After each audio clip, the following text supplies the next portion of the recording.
Hello guys, চলে এসেছি একটা নতুন ব্লগ নিয়ে। কালকে সানডে ছিল, তো সানডেতে আমি বেরিয়েছিলাম একটু। সকাল থেকে খুব ব্যস্ত থাকার কারণে কোনো ভিডিও পোস্ট করা হয়নি, কিন্তু বিকেলবেলায় আমি একটু বেরিয়েছিলাম 4টের দিকে। আমার বাড়ি থেকে প্রায় 4-5 কিলোমিটার জায়গাটা, যেখানে আমি যাচ্ছিলাম। দেখো দুপাশটা এত সুন্দর, মানে এত সুন্দর ভিউ। যেহেতু আমরা শহরে থাকি, এরকম ভিউটা দেখা হয় না। যে দেখো কি সুন্দর ভিউ, দুপাশ দিয়ে মানে ধান জমি, তো ধান এখন কাটা হয়ে গেছে, যেটা দেখাচ্ছিলাম। যে দেখো, দেখতেই পাচ্ছ ধান কাটা হয়ে গেছে। আর এটার পাশ দিয়ে এয়ারপোর্ট আছে, তো এয়ারপোর্টের পাশ হয়ে আমরা যাচ্ছিলাম। আর চলে এসেছি খেজুরের গুড়। এখানে এই সময়টা খেজুরের গুড় তৈরি করা হয়। দেখো চারিদিকে প্রচুর খেজুরের গাছ রয়েছে, দেখতে পাচ্ছ। আর এই যে জায়গাটা হচ্ছে, এই জায়গাটাতে গুড়টা তৈরি হয়। তো আমি চলে গেছিলাম বিকেলবেলায়। এই যে দেখো খেজুর গাছগুলোর ধারে একটা পুকুর আছে, এই পুকুরটার সামনে আমার মেয়ে চলে গেছিলো একটু জলে হাত দিতে। জলটা চরম ঠান্ডা ছিল। আর এই যে দেখো গাছগুলোতে একটা করে কলসি বাঁধা, ওই খেজুরের রস পাড়ার জন্য। কিন্তু জায়গাটা এত সুন্দর ছিল যে বলার নয়। তো আমি চারিপাশটা আর কি দেখছিলাম। প্রতি বছরই আমি এই জায়গাটায় যাই নিতে, আর প্রতি বছরই গিয়ে আমার খুব ভালো লাগে। আর এর পাশেই একদম এয়ারপোর্টটা একদম এর পাশে। আর যতবারই আমি ওখানে যাই তখনই দেখি হয়তো প্লেন নামবে বা প্লেন উড়ছে। এটা হচ্ছে সেই জায়গাটা। তো এবারে অন্যবার মেয়েকে নিয়ে যাইনি, এবারে মেয়েকে নিয়ে গেছিলাম ওকে দেখাবো বলে।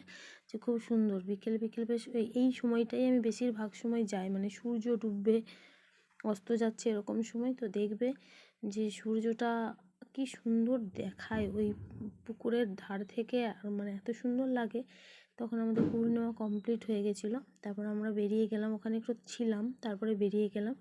বেরিয়ে যে দেখাচ্ছি, দেখো সূর্যটা দূর থেকে কি সুন্দর লাগছে। এই যে লাইটগুলো জ্বলছে, এগুলো হচ্ছে এয়ারপোর্টের লাইট।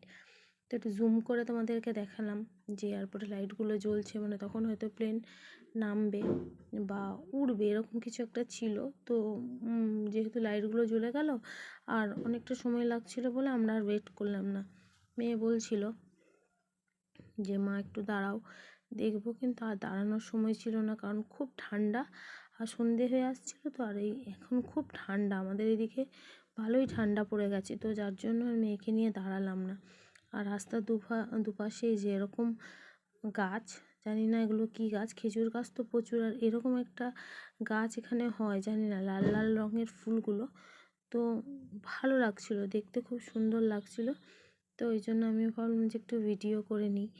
সুন্দর লাগছিল। আর সবথেকে বেশি ভালো যেটা লাগছিল সেটা হচ্ছে সূর্যটা অপূর্ব সুন্দর লাগছিল। মানে 10 মিনিট 15 মিনিট পর পর সূর্যটা যখনই দেখছিলাম, কালারটা না চেঞ্জ হচ্ছিলো। যেহেতু সূর্য এবারে ডুববে, তো সেই জন্য কালারটা বারবার চেঞ্জ হচ্ছিল।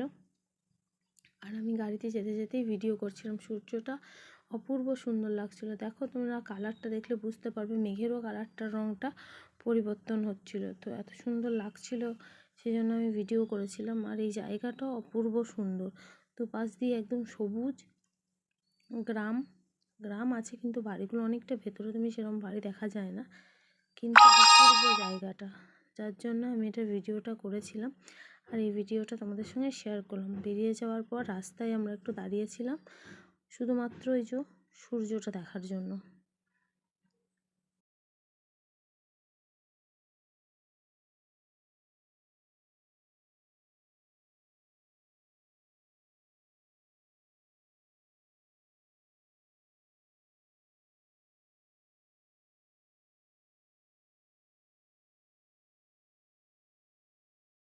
রাস্তা দিয়ে আসার সময় প্রচুর ঠান্ডা ছিল, একটা চপের দোকান ছিল, ঠিক আছে। তো ভাবলাম গরম গরম চপ খাবো, সেই জন্যই চপের দোকানে নেমে গেছিলাম। তখন চপ ভাজা হয়নি, চপ ভাত ছিল।